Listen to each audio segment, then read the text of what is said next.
नमस्कार दोस्तों। कभी कभी इंसान कई ऐसी बातें बोल देता है जो कि शायद भगवान सुन लेते हैं और उसके बाद उसकी वही बातें पूरी होने लगती हैं जो कि सिर्फ उसकी कल्पना हुआ करती थी। यही कहानी है आदित्य की, जिसकी एक ऐसी ख्वाहिश पूरी हो गई जिसके बाद उसके मन में कोई ख्वाहिश ही नहीं बची। वीडियो के अंत तक आते आते आपको पूरी कहानी समझ में आ जाएगी और अगर ये कहानी सुनकर आप हैरान हो जाएं तो ज़्यादा हैरान मत होना। हम फटाफट इस कहानी की शुरुआत करते हैं। ये काफ़ी सालों पहले की बात है कि गुजरात के एक छोटे से गांव में एक आदमी रहता था। नाम था आदित्य।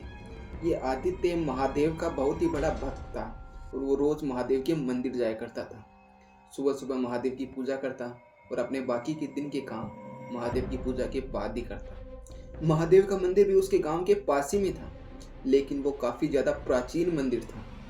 एक बार क्या होता है कि आदित्य वहाँ पे भगवान के दर्शन करने के लिए जाता है, लेकिन आज वो थोड़ा जल्दी निकल जाता है। जब वो मंदिर पहुँचता है तो वहाँ के पुजारी मंदिर के द्वार खोल ही रहे होते हैं और जब वो द्वार खोलते हैं तो अंदर महादेव की पूजा ऑलरेडी हो चुकी थी। आदित्य पंडित जी से पूछता है कि पंडित जी, आप तो अभी आए हैं, तो फिर महादेव की पूजा किसने की? तब पंडित जी कहते हैं कि पता नहीं बेटा, मैं जब भी यहाँ आता हूँ तो पूजा ऑलरेडी हो चुकी होती है। तब आदित्य सोचता है कि मैंने यही बात कहीं और भी सुनी है। दरअसल बुरहानपुर के असीरगढ़ के किले में एक प्राचीन काल का महादेव का मंदिर है, जहाँ पे माना जाता है कि अश्वत्थामा आज भी सबसे पहले उस किले के पाट खुलने से पहले वहाँ मंदिर में जाकर महादेव की पूजा करते हैं। और काफ़ी सारे लोगों ने अश्वत्थामा को देखने का दावा भी किया है और असीरगढ़ के किले में कई बार तो कैमरे भी लगाए गए ताकि अश्वत्थामा को कैप्चर किया जा सके।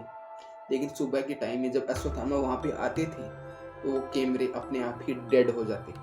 तो फिर आदित्य सोचता है कि यार कहीं अश्वत्थामा उस मंदिर के साथ साथ इस मंदिर में भी तो नहीं आते पूजा करने। लेकिन फिर वो अंदर जाकर महादेव के दर्शन करता है और महादेव से एक विनती करता है कि भगवान, द्वापर युग से अभी तक अश्वत्थामा जीवित हैं और वो आपके ही एक अंश हैं। तो मैं आपसे केवल इतनी विनती करना चाहता हूँ कि मुझे जिंदगी में एक बार अश्वत्थामा के दर्शन करने का सौभाग्य प्राप्त हो जाए। मैं उनके दर्शन कर लूँ। मैं देखना चाहता हूँ कि द्वापर युग के कोई इंसान कैसे दिखते हैं, अश्वत्थामा कैसे दिखते हैं, मैं ये देखना चाहता हूँ। इतनी प्रार्थना करके वो वापस अपने घर की तरफ चला जाता है। उसके बाद आदित्य अपने घर पहुँचता है। घर पहुँचकर वैसे ही रोज के कामों में लग जाता है। तकरीबन 3-4 दिन के बाद रात को उसके घर पे एक कॉल आता है उसके ही रिश्तेदार का। मैं आपको बता दूं कि उसके ही रिश्तेदार का घर पासी के गांव में था और वो पासी का गांव उसके घर से 2-3 किलोमीटर ही दूर था। वहाँ से आदित्य के घर पे कॉल आता है कि दादी जी की तबीयत खराब है, आप में से कोई जल्दी से यहाँ पे आओ क्योंकि ये हमसे नहीं संभल रही है।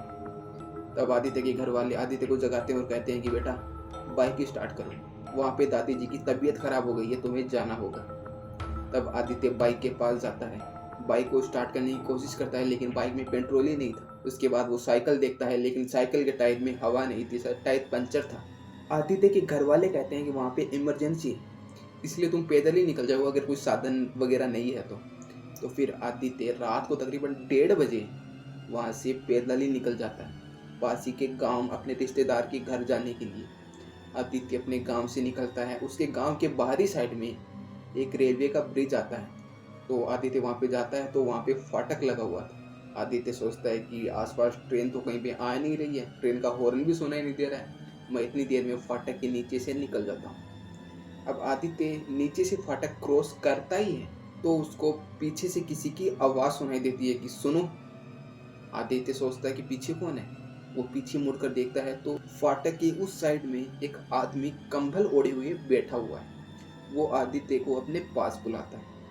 आदित्य सोचता है कि पता नहीं कौन है, पूछता हूँ क्या कह रहा है। तो फिर आदित्य उसके पास जाता है।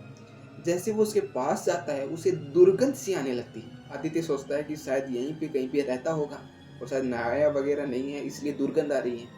आदित्य उससे पूछता है कि बताओ क्या बात है। तब वो आदमी कहता है, जो आदमी कंबल ओढ़ के बैठा था, वो कहता है कि आगे मत जाओ, आगे तुम्हारी मौत तुम्हारा इंतजार कर रही है। आदित्य ये बात सुन के घबरा जाता है। ये पता नहीं कौन आदमी है, मुझसे ये कह रहा है कि मेरी मौत मेरा इंतजार कर रही है। तो वो पूछता है कि तुम हो कौन, ये तो बताओ। वो आदमी कहता है कि मैं कौन हूँ ये जानना तुम्हारे लिए ज़रूरी नहीं है, बस आगे मत जाना वरना पछताने के भी लायक नहीं रहोगे। तब आदित्य पूरा घबरा जाता है, पूरा शौक हो जाता है कि रात को 1:30 बजे मुझे आदमी मिला है जो मुझसे ये कह रहा है। फिर वो पूछता है कि आप हैं कौन? तब उस कंबल ओढ़े हुए आदमी को थोड़ा गुस्सा आ जाता है। वो कंबल हटाता है और बोलता है कि कब से क्या कह रहे हो कि मैं कौन हूँ, मैं कौन हूँ? मैंने कहा आगे मत जाओ। अब आदित्य उस आदमी को देखता है और दंग रह जाता है, क्योंकि इतनी अच्छी खासी कद-काठी और इतनी लंबी हाइट, लेकिन शरीर पे झुर्रियाँ पड़ी हुई थी। वो आदमी पूरा वृद्ध था। आदित्य देखता है कि यार ये पूरा वृद्ध आदमी है, लेकिन इतनी अच्छी खासी हाइट और इतना मस्कुलर शरीर, आखिर ये है कौन? वो पूछता है कि आप कौन हैं? लेकिन आदित्य अभी पूरा डर चुका था, क्योंकि उसे पता ही नहीं था कि उसके साथ आखिर हो क्या रहा है। तब वो आदमी कहता है कि मैं द्रोण पुत्र अश्वत्थामा हूँ, जो कि द्वापर युग से अभी तक यहीं पे रह रहा हूँ। तुम आगे मत जाना वरना तुम्हारी जान को खतरा है। तब वो कहता है कि क्या आप सच में अश्वत्थामा है? तब अश्वत्थामा कहते हैं कि हाँ, मैं अश्वत्थामा ही हूँ। उसके बाद वो कहते हैं क्या तुम्हारे पास हल्दी और तेल मिलेगा? तब वो कहता है कि मैं अपनी दादी जी के घर ही जा रहा हूँ, आप मेरे साथ चलिए, मैं आपको हल्दी और तेल दे देता हूँ। तब आदित्य सोचता है कि यार ये अश्वत्थामा है, मैं इनके पैर ही छू लेता हूँ, इनका आशीर्वाद ले लेता हूँ। उसके बाद आदित्य अश्वत्थामा के पैर छूता है, और पैर छूकर जब वो ऊपर उठता है, आदित्य को पीछे से कोई बहुत भारी चीज गिरने की आवाज आती है। वो पीछे पलट कर देखता है तो देखता है कि एक ट्रक है जो कि भागा हुआ आ रहा था, और वो यहाँ पे आके पलट चुका है। आदित्य फिर से अश्वत्थामा की तरफ देखता है तो अश्वत्थामा वहां पे थे ही नहीं, आसपास कोई भी नहीं था। Pin drop silence. आदित्य पूरा घबरा चुका था, उसे अंदर ही अंदर डर लग रहा था। आदित्य सोचता है कि यार अगर मैंने फाटक क्रॉस कर लिया होता तो शायद मेरी भी मृत्यु हो चुकी होती। लेकिन उसके बाद वो अपना पसीना पूंछता है और सोचता है कि अगर आसपास कोई पुलिस स्टेशन या हॉस्पिटल वगैरह हो तो जाकर मैं इसकी सूचना दे दूँ। उसके बाद वो थोड़ा आगे चलता जाता है और वहीं पे एक पुलिस स्टेशन आता है।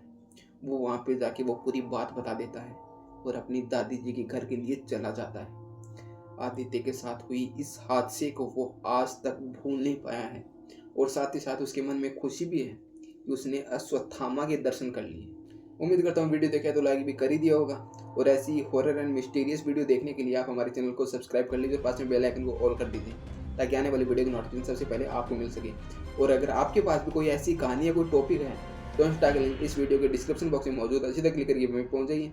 हो सकता है कि मेरा अगला वीडियो आपकी कहानी या टॉपिक पर बन रहा हो।